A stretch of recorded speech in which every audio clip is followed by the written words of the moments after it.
యేసు ప్రభు శిలువలో పలికిన 7వ మాట లూకా సువార్త 23వ అధ్యాయము 46వ వచనం.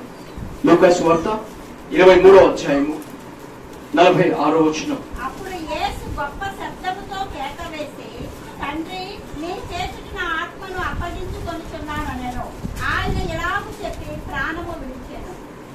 అప్పుడు యేసు గొప్ప శబ్దముతో కేక వేసి, తండ్రి, నీ చేతికి నా ఆత్మను అప్పగించుకొనుచున్నానెను. ఆయన ఇలాగు చెప్పి ప్రాణము విడిచెను.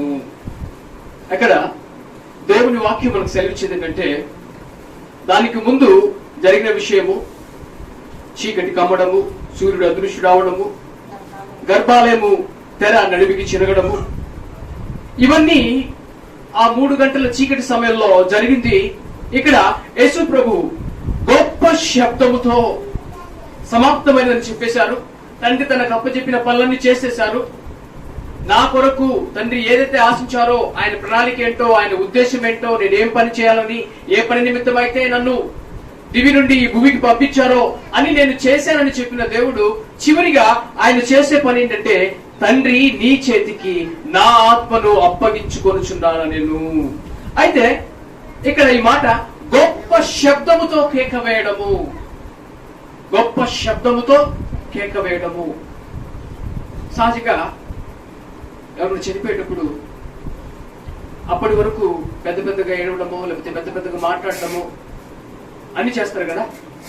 చేస్తూ చివరికి చనిపోయే సమయానికి మాటలు రావు. అంటే స్లో, ఏం చెప్తాడు, విను కొంచెం దగ్గరికి వెళ్ళు, చెవులు కొంచెం పక్కన పెట్టు. ఎందుకని చివరిలో చనిపోయేటప్పుడు ఏంటంటే అలాంటి మాటలు వస్తాయి. కానీ ఇక్కడ యేసు ప్రభు చివరి మాట గొప్ప శబ్దముతో కేక వేసి అని అంటే, ఎవరికి ఆ ధైర్యం ఉంటుంది? చివరిలో ధైర్యం ఎవరికి ఉంటుంది? నాకు నేనేం చేయాలో, ఈ భూమి మీద నేను ఏం పని చేయాలో అని చక్కగా చేశాను అంటే, ఇప్పుడు ఎగ్జామ్స్ రాసిన స్టూడెంట్స్ ఉంటారు. అప్పటి వరకు భయము, బాధ, కష్టము, చక్కగా చదివి నిద్రపోక అన్ని చేసి లాస్ట్ ఎగ్జామ్ రాస్తారు.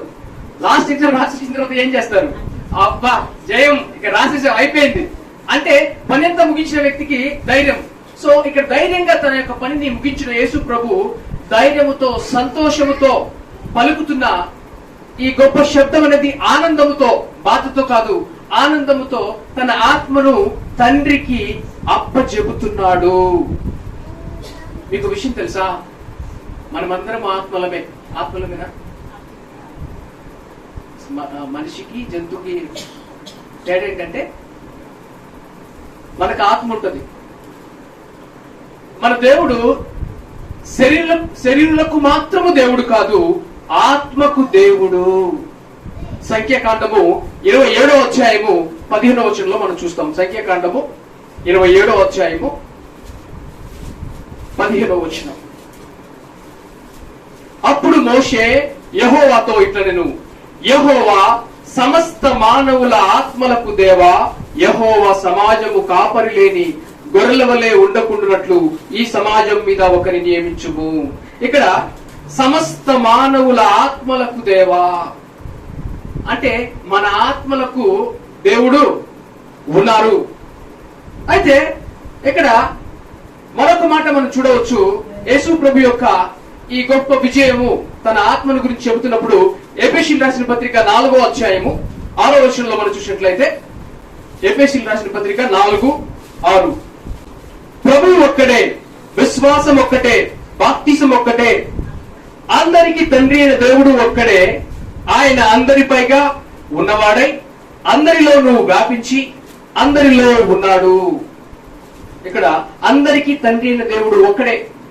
దేవుడు ఒక్కడే. ఎవరైనా ఒప్పుకుంటారు. ఏ మతమైనా, ఏ కులమైనా, ఏ దేశమైనా నమ్మేది దేవుడు ఒక్కడే. అయితే ఆయన అందరికి పైగా ఉన్నవాడై అందరిలోనూ వ్యాపించి అందరిలో ఉన్నాడు. దేవుడు నీలో ఉన్నాడా? నాలో ఉన్నాడా? అందరిలో ఉన్నాడు. అంటే ఆత్మై ఉన్న దేవా, ఆత్మలకు దేవుడు, ఆయన అందరిలో ఉన్నాడు అని బైబిల్ సెలవిస్తూ ఉంది. అయితే ఈ ఆత్మలకు కారకుడు ఎవరు? ఆత్మను పెట్టింది ఎవరు?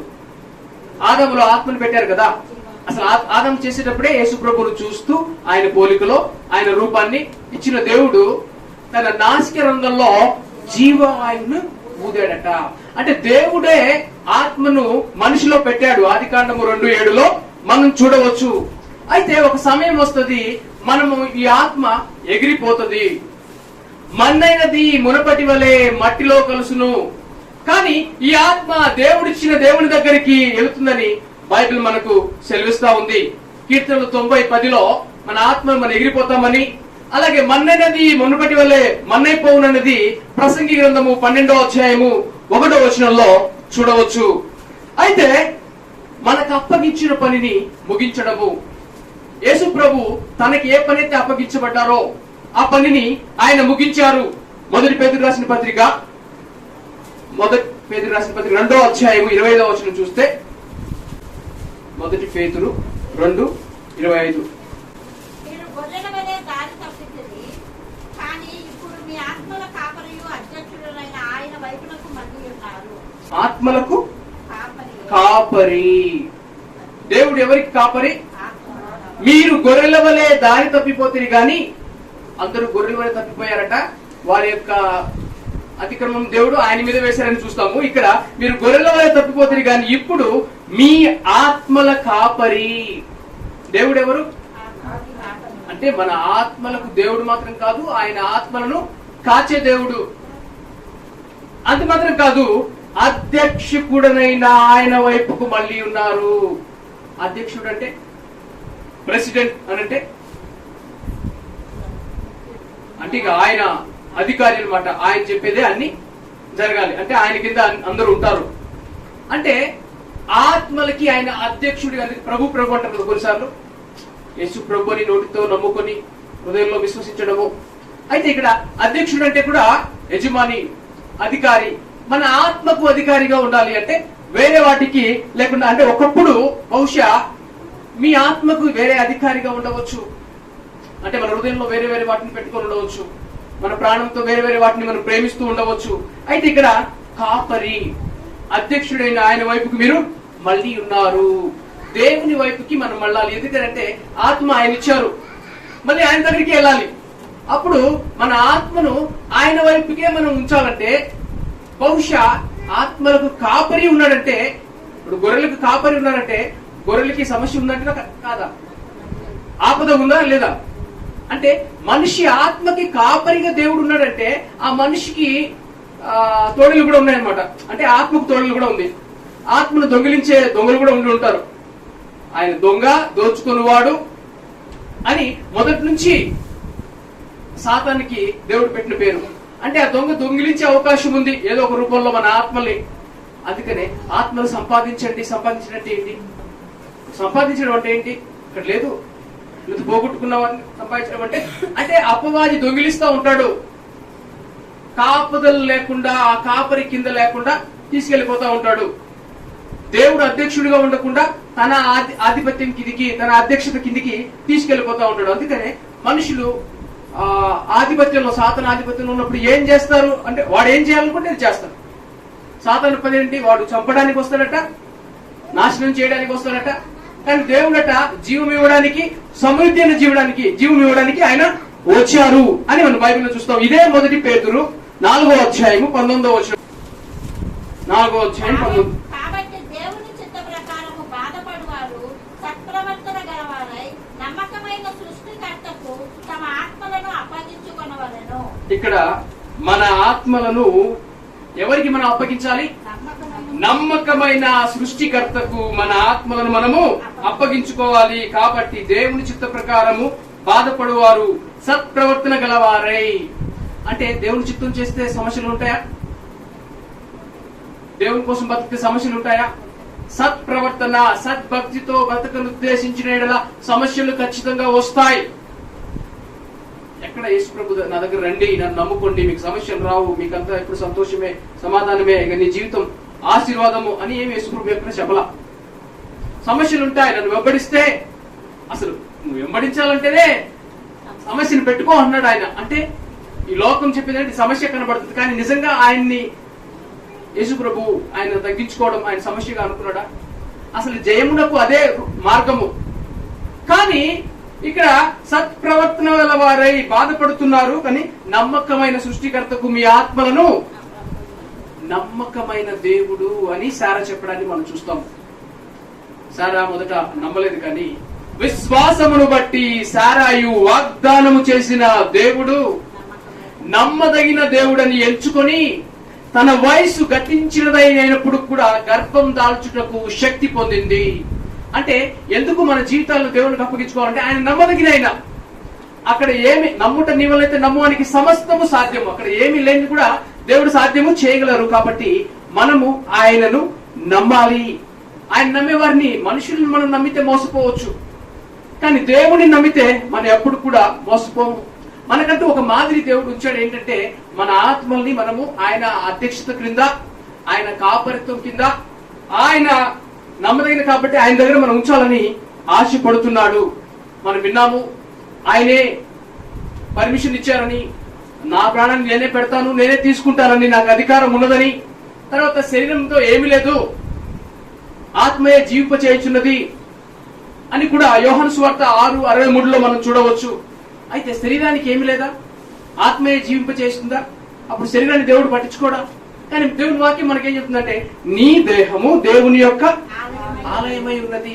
దేవుడు శరీరాన్ని కూడా పట్టించుకుంటున్నారు. ఆయన అందులో ఉండాలని, అధ్యక్షుడిగా ఉండాలని, కాపరిగా ఉండాలని ఆయన ఆశిస్తున్నారు. ఆయన ఉండాలంటే అక్కడ జరగవలసిన కార్యం ఏంటంటే రోమిలకు రాసిన పత్రిక 12వ అధ్యాయం 1వ వచనం. రోమిలకు రాసిన పత్రిక 12వ అధ్యాయం 1వ వచనం. కాబట్టి సహోదరులారా, పరిశుద్ధమును దేవునికి అనుకూలమునైన సజీవ యాగముగా మీ శరీరములను ఆయనకు సమర్పించుకొనుడని దేవుని వాత్సల్యమును బట్టి మిమ్మును బతిమాలు కొనుచున్నాను. ఇట్టి సేవ మీకు యుక్తమైనది. ఇక్కడ కాబట్టి సహోదరులారా, పరిశుద్ధమును దేవునికి అనుకూలమైన సజీవ యాగముగా మీ శరీరములను ఆయన్ను సమర్పించుకొనుడి. మన శరీరాన్ని దేవునికి సమర్పించుకోవాలట. సజీవ యాగముగా యేసు ప్రభు అలాగే సమర్పించుకున్నాడు కదా. స్టీఫెన్ గురించి విన్నాం కదా. స్టీఫెన్ ప్రార్థన చేశాడు. 7:59-60లో చూడవచ్చు. అపొస్తలుల కార్యములు 7వ అధ్యాయం 59-60లో యేసు ప్రభు తండ్రి నా ఆత్మను నీకు అప్పగిస్తున్నానని చెప్పి తండ్రికి చెప్పారు. అప్పుడు స్టెఫెన్ ఏం చెప్పాడు? తండ్రి నా ఆత్మను నీకు అప్పగిస్తున్నానని చెప్పారా? యెహోవా నా ఆత్మను నీకు అప్పగిస్తున్నానని చెప్పారా? ఆయన ఏం చెప్పారు? ప్రభువా నా ఆత్మను నీకు అప్పగిస్తున్నాను. అంటే యేసు ప్రభు తండ్రి అయిన దేవునికి తన ఆత్మను అప్పగించారు. అయితే స్టెఫెన్ ఎవరికి అప్పగిస్తున్నాడు ఆత్మను? ప్రభువుకి. అంటే యేసు ప్రభుకి తండ్రికి మధ్యలో మధ్యవర్తి ఎవరు లేరు. ఆయన తండ్రి అని డైరెక్ట్ గా అప్పచెప్పారు. దేవుడేమో పరిశుద్ధుడు, మనమేమో పాపులం. మనం ఆయన డైరెక్ట్ గా రీచ్ అవ్వలేము. మధ్యలో ఎవరున్నారు? మధ్యవర్తిగా ఎవరు వచ్చారు? యేసు ప్రభు వచ్చారు. మన ఆత్మను మనం ఎవరికి అప్పచెప్పాలి? స్టెఫెన్ ఎవరికి అప్పచెప్పాడు? యేసు ప్రభుకి. కాబట్టి మన ఆత్మల్ని మనము ఆయనకు అప్పచెప్పాలి. ఎందుకంటే ఆయనే మార్గము, ఆయనే సత్యము, ఆయనే జీవము. రోమిలకు రాసిన పత్రిక 2:6-7.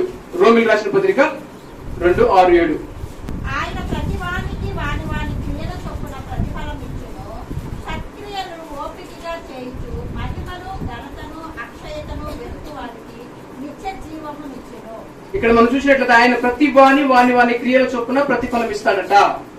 అయితే సత్క్రియను ఓపికగా చేయుచు మహిమను ఘనతను అక్షయతను ఎతుకు వారికి నిత్య జీవము. మన జీవితంలో సత్క్రియ, మంచి క్రియలు మనము ఓపికగా చేయాలంట.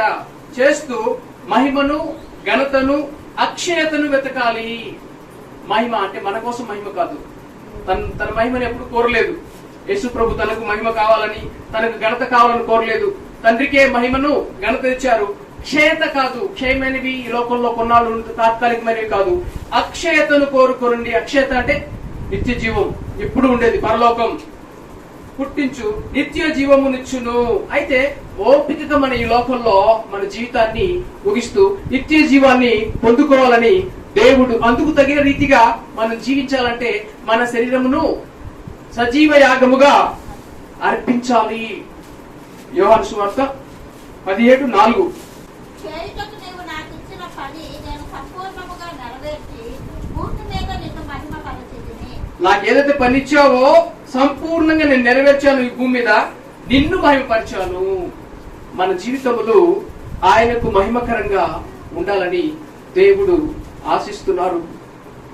కాబట్టి మనం ఇందాక చూసాము, అంటే జగత్ పునాది వేయబడక మునిపే క్రీస్తులో ఆయన మనల్ని ఏర్పాటు చేసుకున్నారట, మనము నిర్దోషులముగాను పరిశుద్ధులముగాను ఉండాలని. ఎందుకు మన శరీరాన్ని దేవునికి బలియాగంగా అర్పించాలంటే, ఎక్కడైనా దోషమో లేకపోతే ఎక్కడైనా పాపమో దేవునికి వ్యతిరేకమైన కార్యాలు ఉంటే, మన ఆత్మలో కల్మషమో ఏదో ఉన్నట్లయితే నిత్యం జీవంలో వెళ్లే అవకాశము లేదు. కాబట్టి దేవుడు మన నుండి ఆశించిందంటే ఆయన కుమారులుగా, ఆయన కుమార్తెలుగా ఆయన యందు విశ్వసించే మనం ఎక్కడైనా సరే కల్మషమో దోషమో పాపమో ఏదో ఒకటి వస్తే ధైర్యంగా వెళ్ళలేము. అంటే దోషారోపణ ఉంటే దేవుని దగ్గర ధైర్యంగా చెప్పలేము. ఎవరు ధైర్యంగా ఆయన ఆత్మను నువ్వు తీసుకో అంటే ఆయనతో సంబంధం కలిగిన వాళ్ళు, ఆయనతో మాట్లాడేవాళ్ళు, ఆయనతో సహవాసం కలిగిన వాళ్ళు. కాబట్టి దేవునితో ఎప్పటికప్పుడు మనం సంబంధమును సహవాసమును కలిగి ఉండాలి. ఒకవేళ ఆయనకు మనకు వ్యతిరేకంగా ఏదైనా వస్తే వెంటనే ప్రభువా నన్ను క్షమించండి అని క్షమాపణను దేవుడి దగ్గర అడగాలి. ఇప్పుడు మనం ఇక్కడ ఉన్నామంటే కేవలం దేవుడు ప్రేమతో మనల్ని ఏర్పాటు చేసుకున్నారు, ప్రేమతో ఆయన బిడ్డలుగా మనం ఇక్కడ ఉండడానికి. అయితే మన నుండి ఆయన ఆశించే మరొక మాట ఏంటంటే 7వ వచనంలో, దేవుని కృపా మహాదైశ్వర్యమును బట్టి ఆ ప్రియుని యందు ఆయన రక్తం వలన మనకు విమోచనను, అనగా మన అపరాధములకు క్షమాపణ కలిగి ఉన్నది. యేసు ప్రభు ద్వారా మనకు విమోచన, మన అపరాధములకు క్షమాపణ.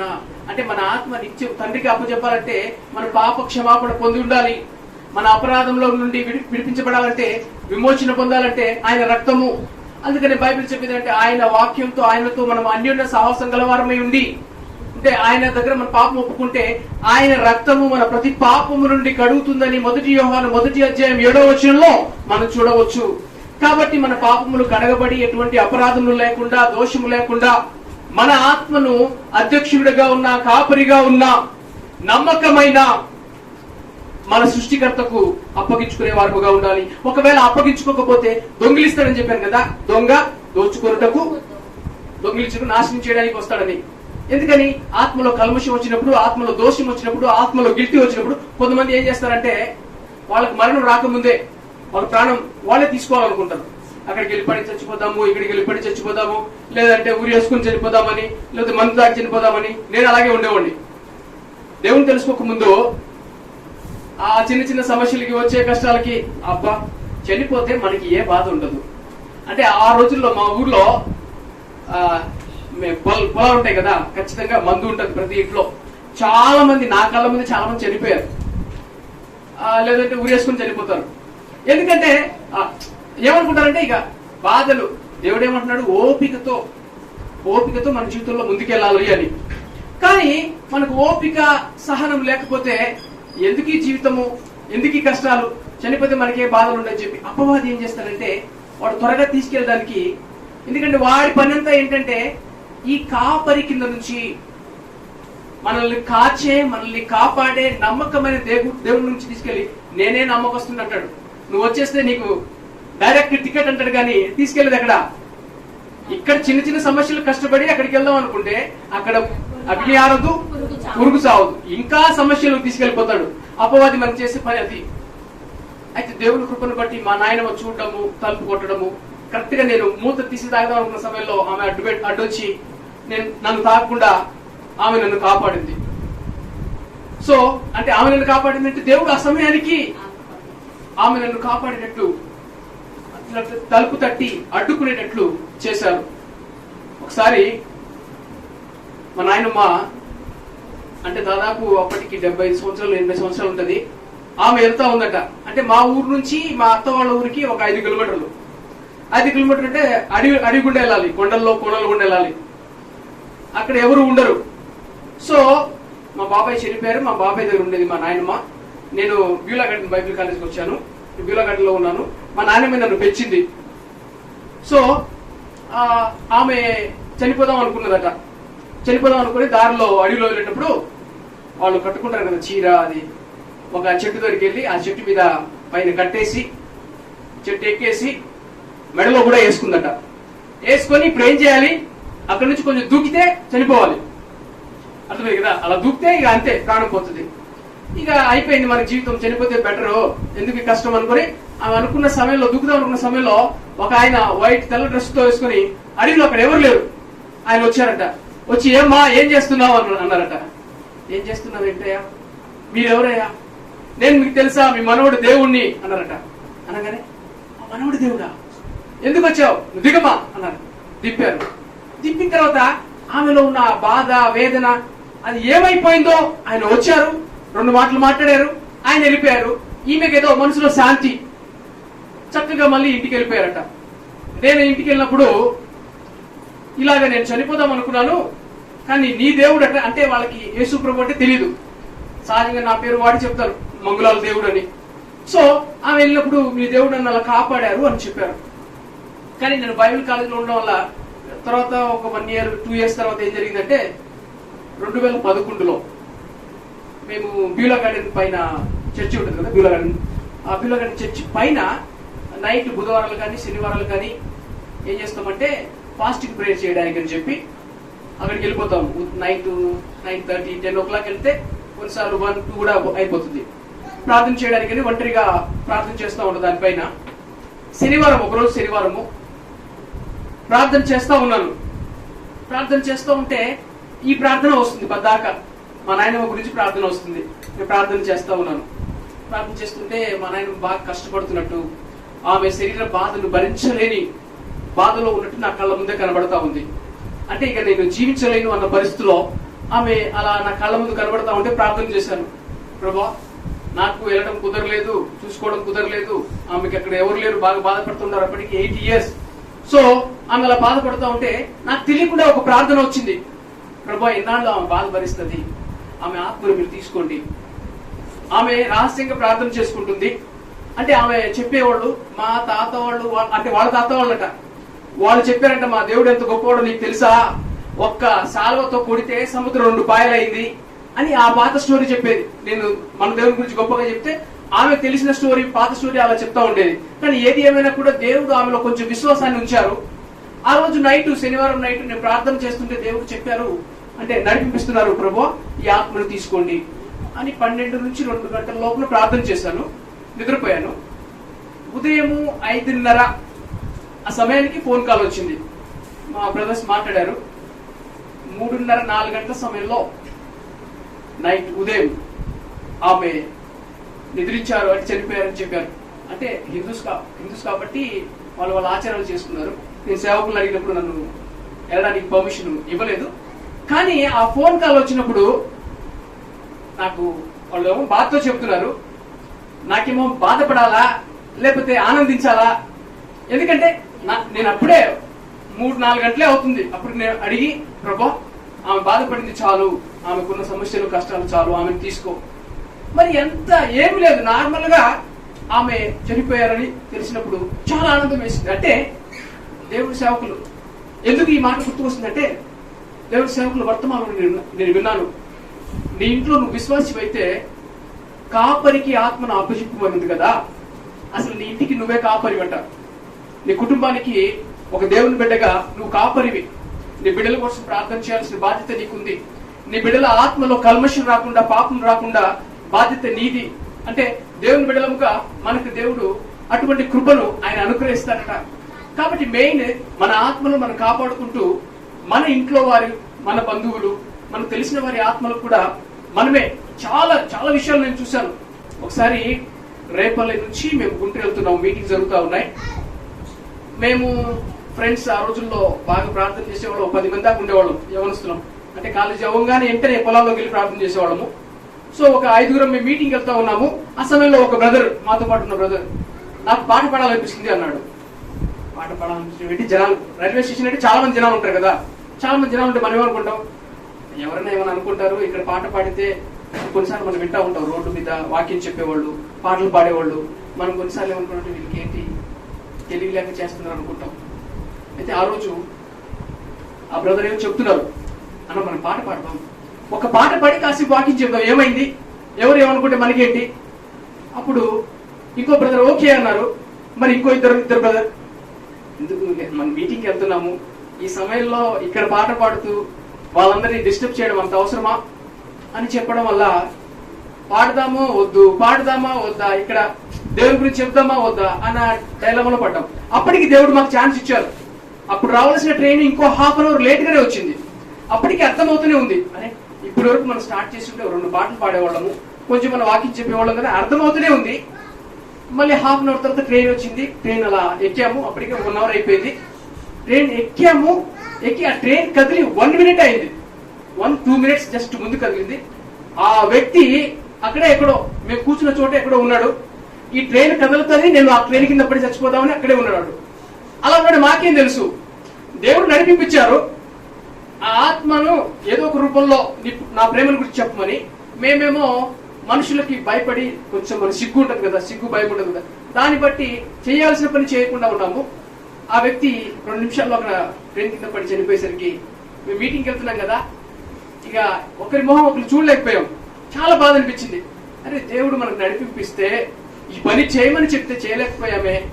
ఆత్మ మన కళ్ళ ముందే తెలిసి తెలిసి నశించిపోయిందే. కాబట్టి ఎప్పుడైనా కూడా దేవుడు మన నుండి ఆశించిందంటే, దేవుడు కొన్నిసార్లు చెప్తారు, మనం నిజంగా బంధువులు అనుకో, పలానా వ్యక్తి కోసం నువ్వు ప్రార్థన చెయ్యి, పలానా వ్యక్తి ఇబ్బందులో ఉన్నారు. ఎందుకంటే మన ఆత్మలను కాచే కాపరి ఆయన, మన ఆత్మలు ఆయనకి అప్పచెప్పాలి. ఈ రోజుల్లో యవనస్తులు వారి ఆత్మల్ని దయ్యానికి, రకరకాల వాటికి అప్పగించుకుంటున్నారు.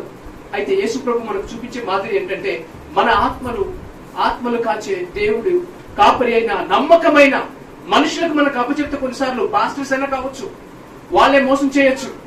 కానీ నమ్మదగిన దేవుడు, ఆయనకు అప్పచెబితే ఆయన ఖచ్చితంగా కాస్తారు, ఆయన ఖచ్చితంగా కాపాడుతారు. ఆయన రక్తం క్రింద కాపుదలనిచ్చి ఎందు నిమిత్తమైతే ఆయన శిలువను భరించారో, సహించారో ఆ ప్రణాళికను ఆ వ్యక్తి పట్ల నెరవేరుస్తారు.